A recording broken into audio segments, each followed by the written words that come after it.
Кризис, время перемен и возможностей – это период, когда можно по-новому взглянуть на мир и найти новую точку роста, уверенные в центре «Мой бизнес» Чувашской Республики. Здесь при поддержке Министерства экономического развития Чувашии и Республиканского бизнес-инкубатора прошла встреча предпринимателей и инвесторов. 16 участников представили свои проекты, все уникальные, большинство из них с далеко идущими планами. Сегодня я представляю, один проект фактически на 3 участка земли, который мы получили еще до пандемии. Первый участок земли – это остров Кипр, город Лимассол. Второй участок земли – это озеро Гарда, Италия. И третий участок – это Самарканд.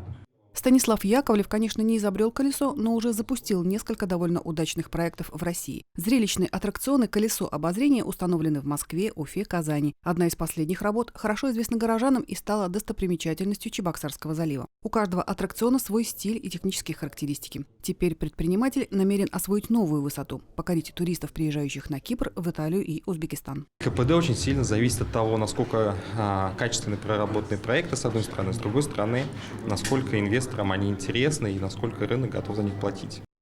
Экология и сельское хозяйство, туризм и переработка пластика, строительство и IT-технологии – вот неполный перечень тем проектов, которые чувашские предприниматели представили 11 инвесторам из Чебоксар, Набережных Челнов и Москвы. Чувашия и Ижевск, последние мероприятия, которые мы посещали, мы эти регионы изучали, в них есть перспективы, поэтому нам интересно посещать. Шанс всегда есть, зависит от проектов. Первое, на что мы смотрим, это наличие команды в проекте, то есть квалифицированной команды, которая соответствует миссии проекта. Второй момент – это уже бизнес-планирование, то есть финансовая модель должна быть обязательно, то есть и сама презентация, то есть как качественно презентует проект фаундер. Исходя из этого, мы уже делаем выводы, сможет он его реализовать или нет. Потому что если человек не уверен в своем проекте, то, естественно, и реализация его будет под сомнением.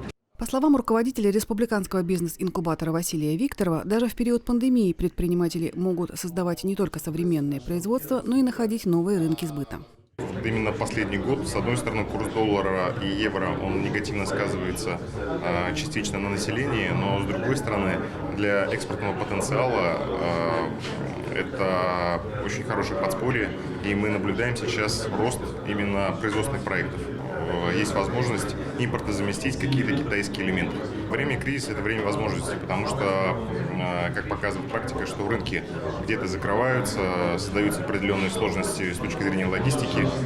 Эта пандемия так в том числе повлияла. И, конечно, это, как я уже говорил, дополнительное подспорье для развития производственных проектов. Подобные встречи с инвесторами в центре «Мой бизнес» будут проходить и в дальнейшем. Именно после таких бесед довольно часто небольшие стартапы получают путевку в большой мир. Центр «Мой бизнес» стал опорной площадкой, на которой и предприниматели, и те, кто только планирует открыть свое дело, могут получить все необходимые услуги, которые помогут в ведении бизнеса. Ведь здесь прекрасно понимают, что большое дело начинается с малого. Светлана Позднякова, Михаил Солин, Вести Чувашия.